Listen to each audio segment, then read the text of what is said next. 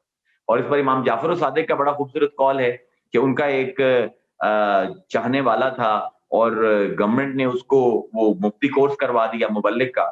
تو 6-7 سال کے کورس کرنے کے بعد امام جعفر صادق کی خدمت میں سلام کرنے حاضر ہوا تو امام نے پوچھا کہ ہاں بھائی تو بن گیا مبلغ، مفتی بن گیا؟ تو اس نے کہا جی بن گیا.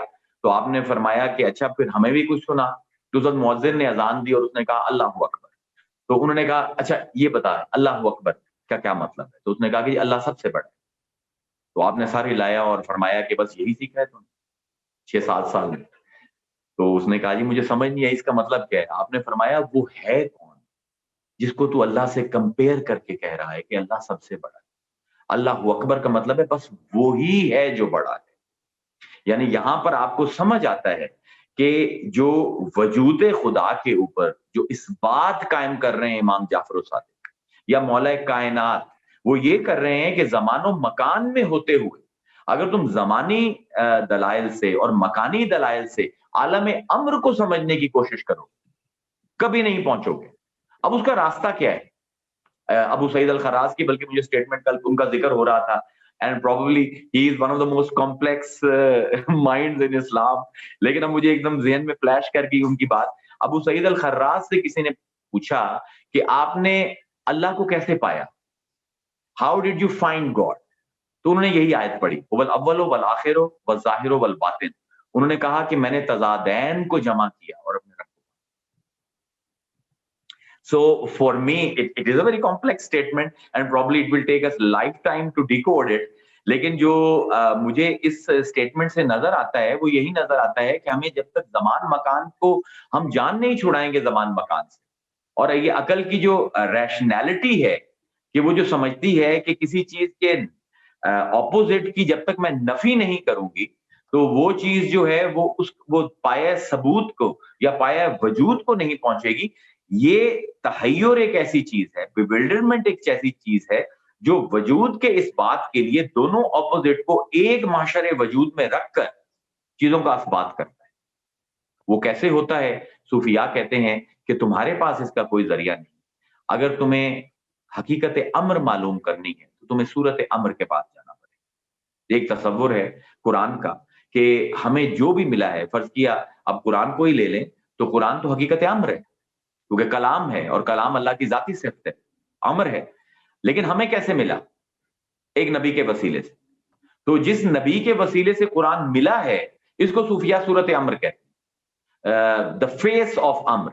مطلب اللہ جو ہے he is the essence of امر، اور جو رسول ہے وہ فیس آف امر ہے. یعنی قرآن جو ہے وہ پروردگار کے ذہن میں تھا، پروردگار کے اپنی ایک ذاتی صفت تھی. وہ صفت جب اس نے عالم خلق میں بھیجنی چاہیے عالم امر نے، تو اس نے چوز کیا ایک وسیلے کو، جس وسیلے کے ذریعے وہ ہم تک پہنچا ہے اس کو صورت امر کہتے ہیں. اب وہ صورت امر ظاہری طور پر پردہ کر گئی ہے تو میں کیا کروں؟ تو صوفیاء کہتے ہیں کہ پھر تمہیں اول الامر کے پاس جانا پڑے گا. یعنی یہ تینوں لفظ یہی استعمال کر رہے ہیں، حقیقت امر، صورت امر اور اول الامر. عام طور پر اول الامر کا ترجمہ ہم کرتے ہیں the people in the government. It's a very bad translation. اور وہ وہی بندہ کر سکتا ہے جس کا قرآن سے دور دور تک تعلق نہ ہو، کیونکہ امر کا پورا ایک قرآن نے پورا چیپٹر اٹھایا ہے کہ امر کس کو کہتے ہیں. اول الامر امر والے، یعنی وہ لوگ جو صورت امر کے ساتھ اٹیچ ہیں، اور صورت امر جو ہے وہ حقیقت امر کے ساتھ اٹیچ ہے. یہ it's a Quranic flow. It is not a structure that I am giving myself. یہ قرآن کا سٹرکچر ہے کہ اللہ فرماتا ہے یا ایھا الذین آمنوا اطیعوا اللہ ورسولہ واولی الامر منکم. یہی تین ڈائمینشن قرآن بھی دے رہا ہے کہ اے ایمان والو تم اطاعت کرو اللہ کی جو حقیقت امر ہے، اور رسول کی جو صورت امر ہے، اور اولی الامر کی یعنی امر والے جو لوگ عالم امر میں پہنچ رکھتے ہیں ان کی اطاعت کرو. تو جتنے بھی ڈیوائن ایٹریبیوٹس ہیں قرآن میں ان کی ڈسپنسیشن تو عالم خلق ہمیشہ انہی تین سیڑھیوں سے ہو. یعنی اس کی حقیقت ہر ڈیوائن ایٹریبیوٹ کی خدا رہے گا، وہ ڈیوائن ایٹریبیوٹ صورت امر کے پاس آئے گا، اور صورت امر اس ڈیوائن ایٹریبیوٹ کو اول الامر کو دے گا، اور پھر اول الامر جو ہیں وہ آگے عوام تک پہنچائیں. یعنی یہ قرآن کی ایک ایسا سٹرکچر ہے کہ جس کے بارے میں دو رائے نہیں ہو سکتی. ہم کسی ایٹریبیوٹ کو لے لیتے ہیں آج. فرض کیا اللہ کا ایک ایٹریبیوٹ ہے المعز، عزت والا. اب ہم سب جو ہیں ہماری زندگی میں جتنی بھی انرجی ہم لگاتے ہیں، جتنی بھی ایکٹیویٹی کرتے ہیں، اس کا اینڈ ریزلٹ جو ہے وہ عزت ہی ہے. ہم چاہتے ہیں کہ لوگ ہماری عزت کریں. اب قرآن نے ایک پورا سٹرکچر کھڑا کیا ہے کہ اگر عزت چاہیے تو کیا کرنا ہوگا. I mean, that's why I consider Quran one of the miracles کہ آپ کا کوئی بھی سوال ہے تو صرف اس سوال کا جواب نہیں دیتا قرآن، بلکہ وہ ٹولز بھی آپ کو فرنش کرتا ہے کہ آپ نے اگر اس منزل تک پہنچنا ہے تو آپ کو کیا صحیح کرنی پڑے گی اور کون سے وہ چینلز ہیں جو یوز کرنے پڑیں گے. اب جو میں نے آیت سرنامہ کلام میں پڑھی تھی، اللہ تعالیٰ بعض صحابہ کو خطاب کر رہے ہیں. اللہ فرماتا ہے الذین یتخذون الکافرین، کہ صحابہ میں سے بعض لوگوں کو کہہ رہے ہیں کہ تم لوگوں نے کافروں کے ساتھ دوستی کر لی ہے. کیوں کی ہے؟ پیسے ہیں ان کے پاس، تمہارے خیال میں ان کی عزت ہے معاشرے میں، اور ان کے ساتھ رہو گے تو تمہاری بھی عزت آ جائے گی، تمہیں بھی عزت مل جائے گی. الذین یتخذون الکافرون اولیاء، ان لوگوں نے کافروں کو اپنا دوست بنایا ہے. من دون المومنین، مومنوں کو چھوڑ کر یہ کافروں کی صحبت اختیار کر رہے ہیں، ان کے گھروں میں جا رہے ہیں. ایبتغون عندہم العزہ، کیا یہ سمجھتے ہیں کہ ان کے پاس جانے سے ان کو عزت مل جائے گی. فَإِنَّ الْعِزَّةَ لِلَّهِ جَمِيعًا، تو کان کھول کر سن لو، عزت ساری کی ساری صرف اللہ کی. من کانا یرید العزہ، جو آدمی چاہتا ہے کہ میری عزت ہو، فَإِنَّ الْعِزَّةَ لِلَّهِ جَمِيعًا، عزت ساری کی ساری خدا کی ہے. یعنی عزت جو ہے وہ ازلی صفت ہے اور وہ ہمیشہ ہی امر میں رہے گی. خلق جو ہے، مطلب صوفیاء کا ایک بڑا خوبصورت مجھے جملہ لگتا ہے کہ خلق میں وہ قوت ہی نہیں پائی جاتی کہ عزت کو سنبھال سکے. یعنی صوفیاء یہ کہتے ہیں کہ ایک فانی سے اگر تم عزت طلب کر رہے ہو تو پہلے یہ دیکھو کہ وہ بیچارہ اس جوگا بھی ہے کہ تمہیں عزت دے سکے کہ نہیں. تو اس کا جواب وہ بالکل نہیں، نفی میں دیتے ہیں. اور قرآن کی دو آیتیں لیتے ہیں کہ اللہ تعالیٰ فرماتا ہے خلق الانسان ضعیفا، میں نے انسان کو کمزور پیدا کیا. اور پھر فرماتا ہے لقد خلقنا الانسان فی کبد، میں نے انسان کو محنت کرنے کے لیے مشکل میں پیدا کیا. تو کہتے ہیں جو بیچارہ خود مشقت میں لگا ہوا، جو بیچارہ خود ضعیف ہے، وہ کسی کو کیا عزت دے گا. تو عزت اگر لینی ہے تو وہ حقیقت امری کے پاس عزت ہے. اور اللہ کا جو نام ہے المعز، ہم اس کو ہمیشہ لیتے ہیں کہ صاحب عزت. It's a good translation but it's shallow translation. المعز النبی کے وزن پر چڑھتا ہے. نبی کس کو کہتے ہیں؟ عام طور پر ہم عرف عام میں یہ کہتے ہیں کہ نبی ہے جو خبر دے. Not very accurate. نبی it's a two tier dimension, خبر یافتہ اور خبر دہندہ. یعنی وہ جس کو خبر ملی ہو اور پھر آگے خبر دے، یعنی وہ جس کے پاس خبر ہو اور آگے دے، اس کو کہتے ہیں نبی. اسی طرح المعز، یہ ایک ہی وزن چڑھ رہا ہے. المعز وہ جس کی عزت ہو اور وہ آگے دے. ظاہر ہے میں آپ کو وہی دے سکتا ہوں جو میرے پاس ہے. اگر میرے پاس ایک کچھ ہے ہی نہیں تو میں آپ کو کیسے وہ دے سکتا ہوں. تو اللہ فرما رہا ہے، اور کیا خوبصورت قرآن کی آیت ہے کہ فرماتا ہے وَلِلَّهِ الْعِزَّةُ، عزت ہے تو صرف اللہ کی. یہ لام تملیغ ہے، یہاں تمام عزت کا مالک اللہ ہے. وَلِلَّهِ الْعِزَّةُ وَلِرَسُولِهِ، عزت ہے تو اللہ کی، اس کے پاس عزت ہے، وہ رسول کو عزت دیتا ہے. وَلِرَسُولِهِ، اب رسول کے پاس عزت آ گئی ہے، اب آگے رسول عزت دے سکتا ہے. وَلِلَّهِ الْعِزَّةُ وَلِرَسُولِهِ وَلِلْمُؤْمِنِينَ، عزت ہے، اللہ کے پاس عزت تھی، اس نے عزت رسول کو دی. رسول کے پاس عزت آ گئی، اب وہ مومنوں کو عزت بانٹ رہا ہے. وَلَكِنَّ الْمُنَافِقِينَ لَا يَعْلَمُونَ، لیکن منافق اتنی سی بات بھی نہیں سمجھتے. یعنی اللہ تعالیٰ یہ فرما رہا ہے کہ اگر تم دنیا سے عزت چاہتے ہو، دنیا سے ویلیڈیشن چاہتے ہو، اور تمہارے خیال میں یو ول بیکم آنریبل، تو پروبیبلی لوگوں کی نظر میں تم آنریبل ہوگے، اپنی نظر میں آنریبل نہیں ہوگے، کیونکہ اللہ کے سوا کسی اور کی عزت ہے ہی نہیں. بلکہ قرآن کی ایک بڑی اوور رائڈنگ آیت ہے کہ اللہ فرماتا ہے قُلِ اللَّهُمَّ مَالِكَ الْمُلْكِ تُؤْتِي الْمُلْكَ مَن تَشَاءُ وَتَنزِعُ الْمُلْكَ مِمَّن تَشَاءُ وَتُعِزُّ مَن تَشَاءُ وَتُذِلُّ مَن تَشَاءُ بِيَدِكَ الْخَيْرُ إِنَّكَ عَلَىٰ كُلِّ شَيْءٍ قَدِيرٌ تُولِجُ اللَّيْلَ فِي النَّهَارِ وَتُولِجُ النَّهَارَ فِي اللَّيْلِ وَتُخْرِجُ الْحَيَّ مِنَ الْمَيِّتِ وَتُخْرِجُ الْمَيِّتَ مِنَ الْحَيِّ